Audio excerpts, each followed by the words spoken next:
Buenos días, hermanos, Dios les bendiga. Bueno, nuevamente estoy por acá. Voy a poner este tiempo en oración porque, ¡ay, qué lindo! Bienvenidos. Pues siempre me gusta orar antes de comenzar. Ajá. Bueno, papito, gracias te doy, Señor. Estoy esperando tu respaldo ante este compromiso en el cual tú me has puesto, porque sin ti nada puedo hacer, Señor. Así que glorifícate, permite que esta palabra entre en todos nuestros corazones y haga aquello para lo cual tú le envíes. Gracias, Señor, en el nombre de Jesús. Amén. El tema que voy a enseñar hoy es sobre la oración. Sé que como cualquiera de ustedes todavía estoy en ese proceso de aprendizaje y de mejoramiento en cuanto a mi oración con el Señor. Creo que eso nunca termina y constantemente estamos siempre retados a tomar el tiempo para hacerlo, a generar una oración de calidad espiritual y tantas cosas, porque la carne se opone a la oración. Así que es una lucha continua de nosotros los creyentes para poder ejercitar esta práctica espiritual que nos compete a todos. Y quiero, primero que nada, dar una definición de lo que yo entiendo por oración. No la tomé de ningún libro, no la consulté, sino que en mi experiencia, en mi entendimiento, he considerado que es la oración. Y quiero compartirla con ustedes, y ustedes podrán añadir, modificar, mejorar, y estoy segura que ni siquiera es completa, porque la oración es algo de gran envergadura y tiene muchas implicaciones, y no lo voy a tratar todo aquí. Pero para mí, la oración es una forma de comunicación que propicia, ayuda, mejora, incentiva la comunión con Dios para que podamos conocerlo. Y al conocerlo, esto genera en nosotros un enamoramiento hacia Él. Se genera un amor hacia ese ser que conocemos. Y este enamoramiento le da a nuestra adoración y alabanza un sentido más profundo, mayor.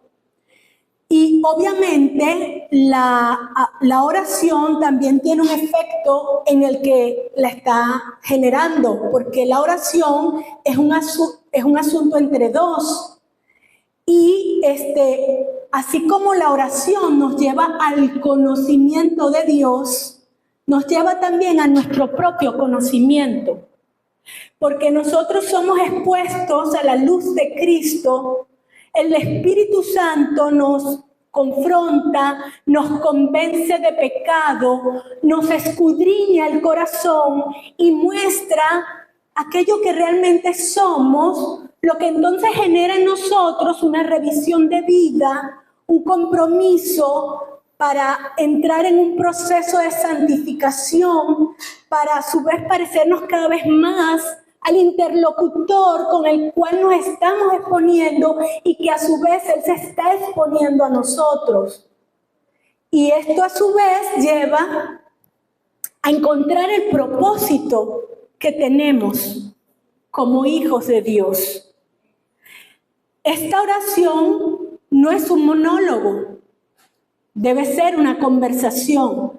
Y nosotros entendemos que la mayor revelación que tenemos de Dios lo obtenemos a través de su palabra. Y aunque Dios puede hablarnos a nuestro espíritu y a través de multiplicidad de formas, su principal forma es la palabra. Entonces, si nosotros estamos en un tiempo de oración, es bueno complementar lo que decimos con una lectura de la palabra, un capítulo, una fracción, algo que nos permita también dejar que ese Señor, ese Dios, nos hable, aparte de que en algún momento también podamos hacer silencio y buscar delante del Señor una impresión en el Espíritu si el Señor quiere hablarnos a través de nuestro Espíritu. Entonces, todo esto muestra que la oración es algo muy complejo. El diablo también conversa con Dios, pero él no tiene comunión con Dios, ni nada de esto se genera. Entonces, creo que la definición de oración hay que profundizarla para poder entenderla, y entendiéndola sepamos hacia dónde debe ser nuestro objetivo en la práctica de la oración. Ahora, cuando los discípulos entendieron que la oración era importante, ¿qué hicieron?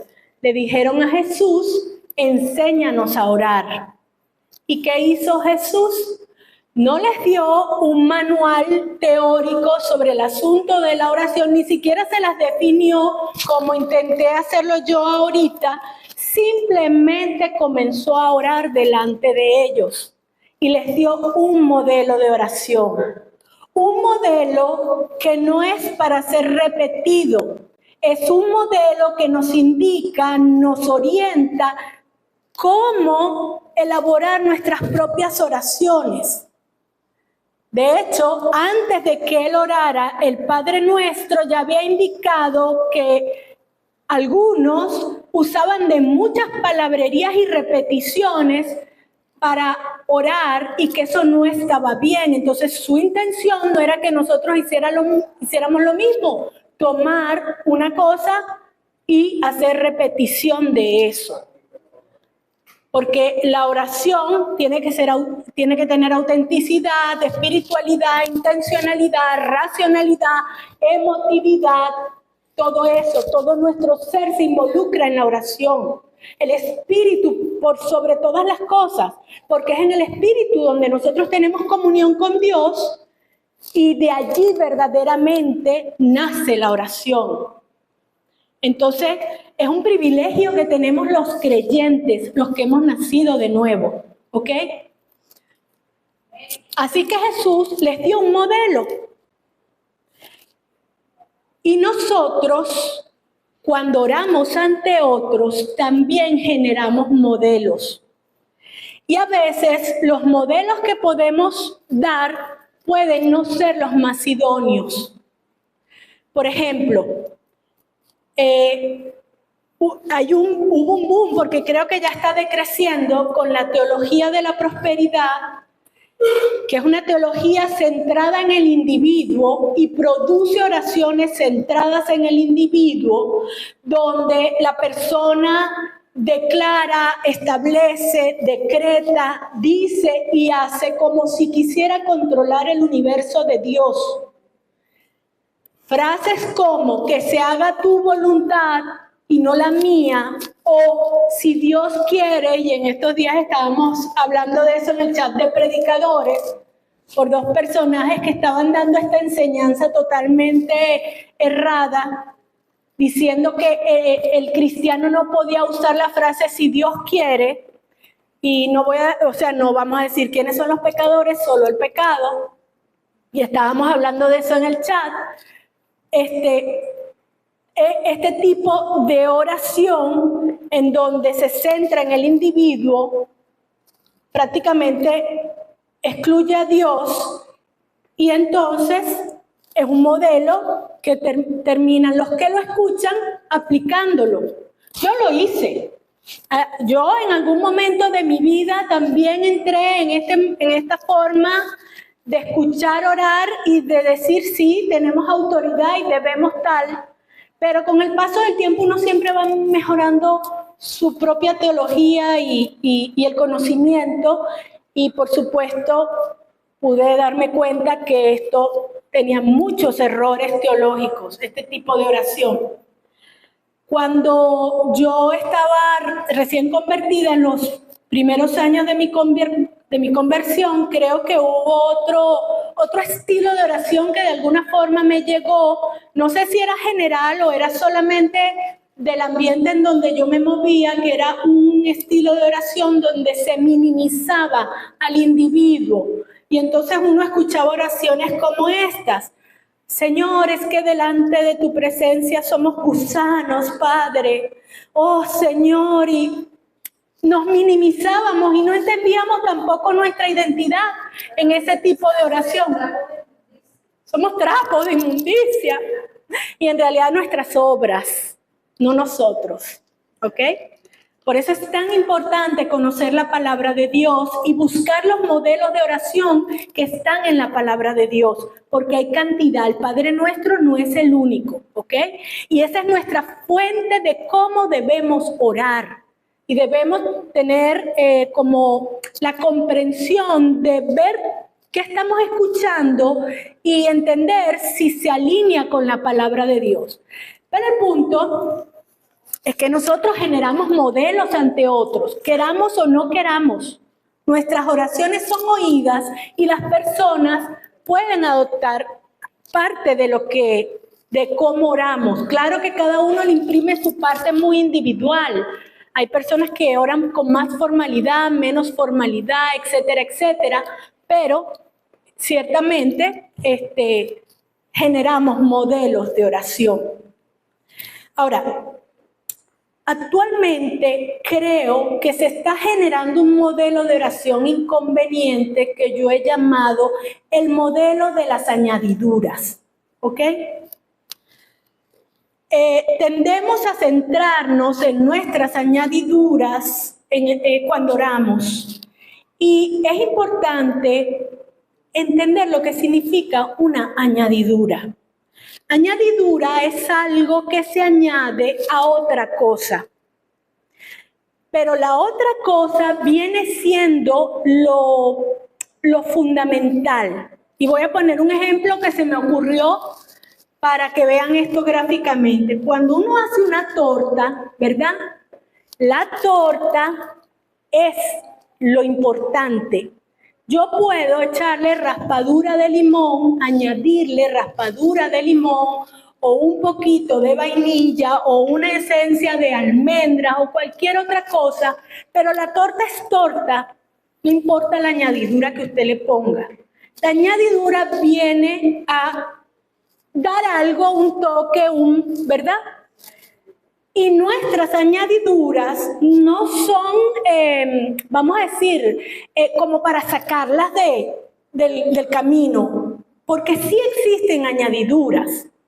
Pero el punto es que a veces nos desenfocamos de la torta para la raspadura de limón.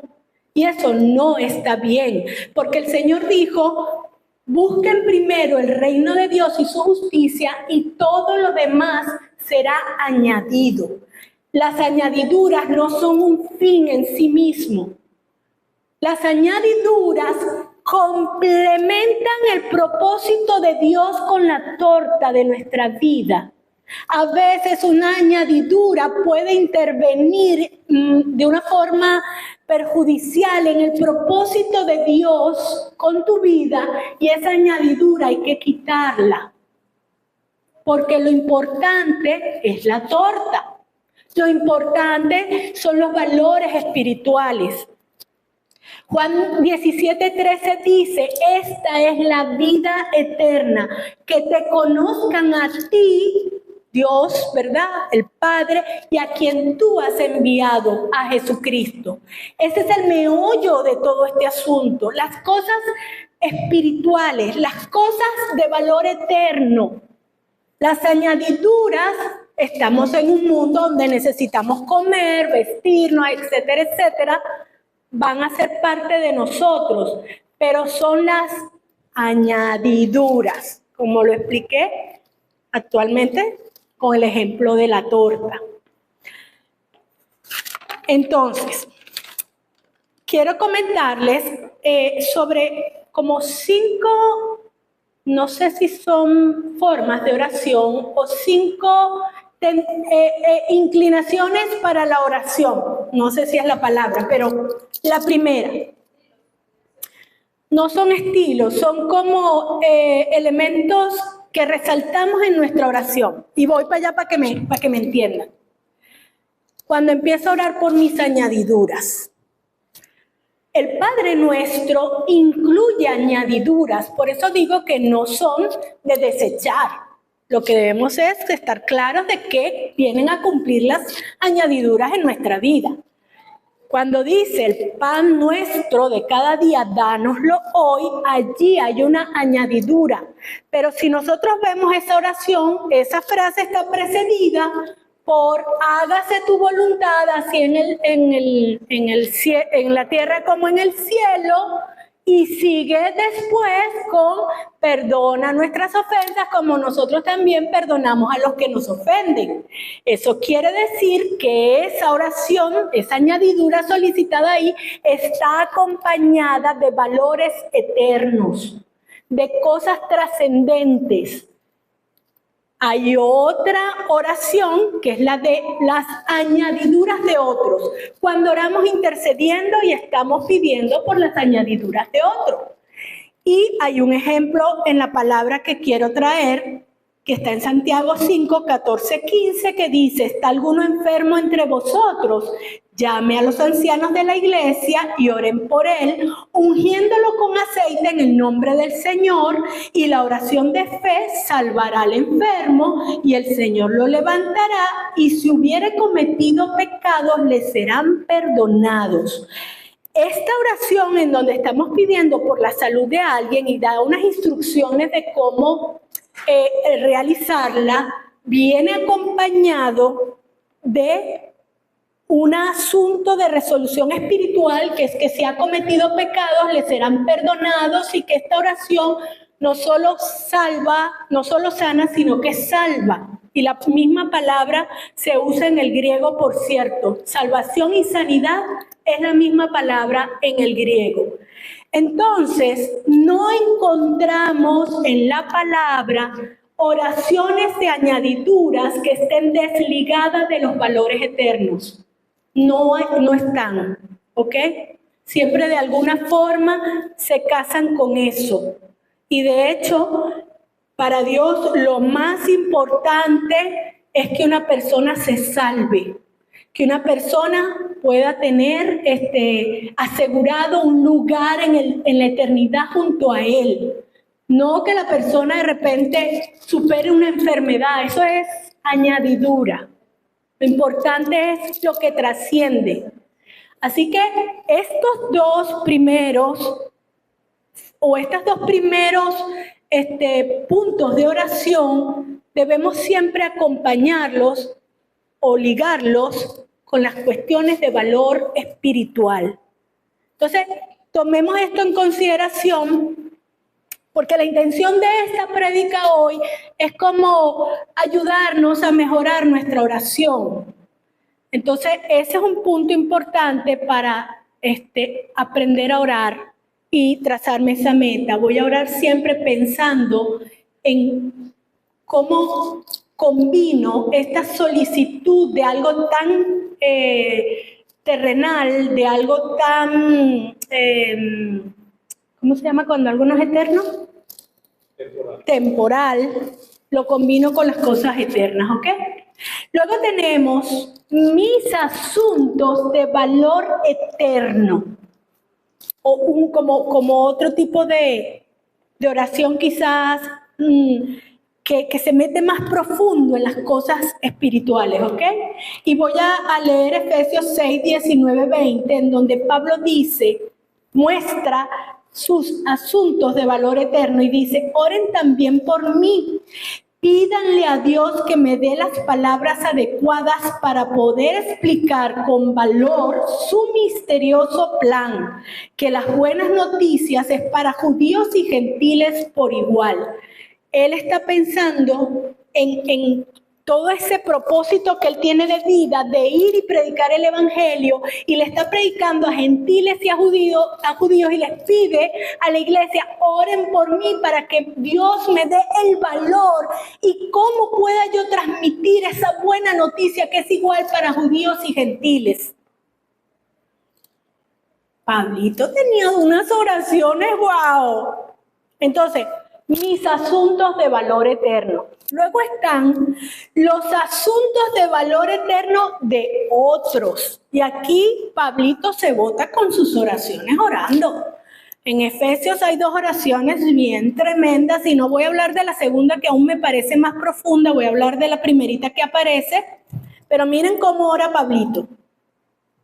Por esta causa doblo mis rodillas ante el Padre de nuestro Señor Jesucristo, de quien toma nombre toda familia en los cielos y en la tierra, para que os dé, conforme a las riquezas de su gloria, el ser fortalecidos con poder en el hombre interior por su Espíritu, para que habite Cristo por la fe en vuestros corazones, a fin de que, arraigados y cimentados en amor, seáis plenamente capaces de comprender con todos los santos cuál sea la anchura, la longitud, la profundidad y la altura, y de conocer el amor de Cristo, que excede todo conocimiento, para que seáis llenos de toda la plenitud de Dios.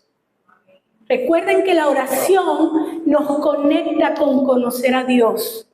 Y Él está aquí diciendo, quiero que conozcan su amor, quiero que sean llenos de Él, quiero que vivan una experiencia que se pierda de vista.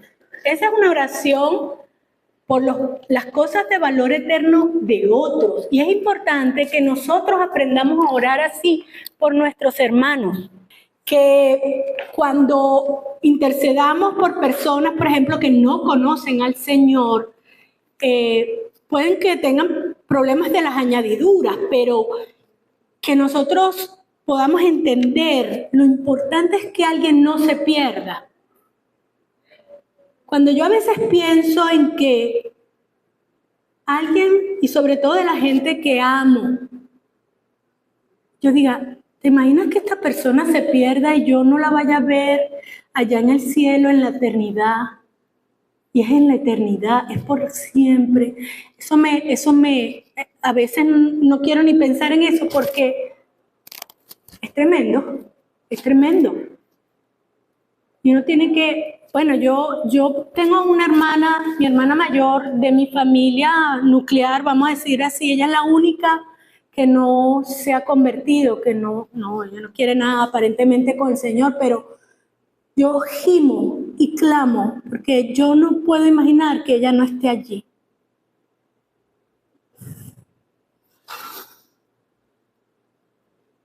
Y yo he orado por ella con mucho clamor y dolor. Y tengo fe de que Dios lo va a hacer. Tengo fe de que Dios lo va a hacer, a pesar de que pareciera que todo indica que su corazón está tan endurecido que no, pero es importante que oremos por eso, por las personas que no conocen al Señor. Es que es tremendo cuando uno piensa en la eternidad. Es tremendo. Luego vienen los asuntos de valor eterno enfocados en el plan revelado de Dios. Porque nosotros no vamos a la deriva. Dios quiere mostrarnos su plan y propósito para con nosotros. Y de la oración vienen estas revelaciones. Y cuando nosotros estamos claros de cuáles son los movimientos que Dios tiene, entonces podemos orar alineados con eso. Y son oraciones súper efectivas. Y aquí voy a leer Hechos 13, 2 al 3. Dice, un día en que estos hombres estaban adorando al Señor y ayunando, el Espíritu Santo dijo, apártenme a Bernabé y a Saulo para la tarea a la que los he llamado. Después de ayunar y orar, pusieron las manos sobre ellos y los despidieron. Dios reveló un plan. Dios dijo, Bernabé y Saulo, que es Pablo, salen a predicar en viajes misioneros y este es mi propósito para con sus vidas. ¿Y qué hicieron estas personas? Oraron con conocimiento de causa de esta oración, de este plan y propósito de Dios que Él reveló. Nosotros debemos pedirle al Señor, Señor, ¿cuáles son tus propósitos para conmigo? Para saber cómo voy a orar sobre esas cosas. Entonces es importante que nosotros conozcamos los propósitos de Dios y eso solamente ocurre si nosotros sacamos tiempo para orar. Y otra cosa que quiero decirles, aunque escuchamos modelos y agarramos tips o leemos modelos en la palabra y vamos entendiendo cómo va la cosa, orar se aprende orando. A usted le pueden explicar toda la teoría de manejar un carro y usted se la sabe completa y usted no sabe manejar hasta que usted no agarra chola y volante allí. Orar se aprende orando.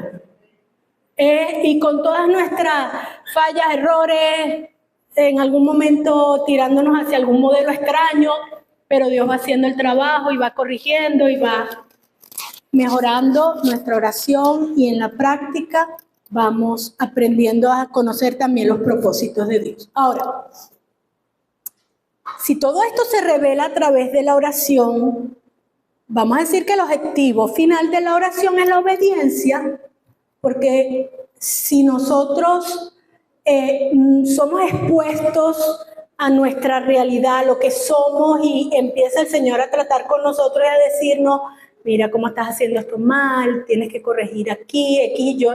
Todo eso, más lo que Dios quiere en sí que hagamos para la extensión de su reino, implica una respuesta, una conducta de nuestra parte, una obediencia.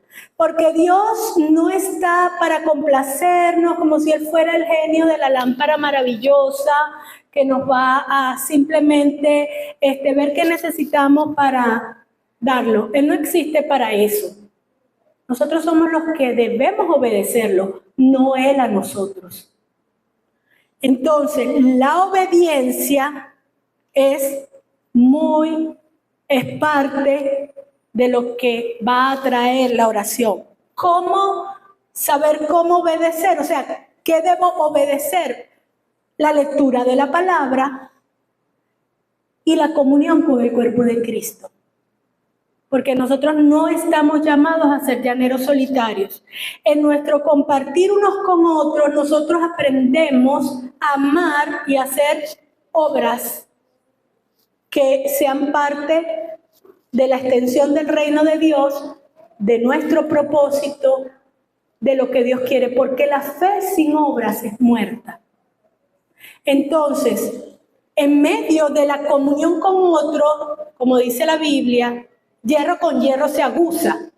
Nosotros vamos limando nuestras asperezas también, vamos aprendiendo a tolerar al otro, vamos aprendiendo a compartir con el otro, a darle apoyo al otro, sea emocional, sea financiero, sea lo que sea, porque estamos para ser un cuerpo. Y ahí es donde obedecemos. La gente ermitaña, ¿dónde? ¿Cómo? Difícilmente puede manifestar la obediencia y las obras de la fe. Así que la oración va ligada con la obediencia. Y para concluir, porque no quería extenderme mucho en este tema, ¿verdad? Solo dejar estos tips para que podamos ir mejorando nuestra calidad de oración.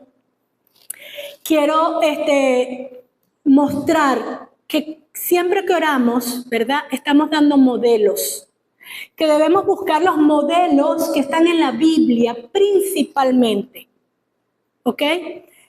Que la razón principal para orar es que conozcamos a Dios, porque esa es la vida eterna, que lo conozcamos a Él y a quien Él envió.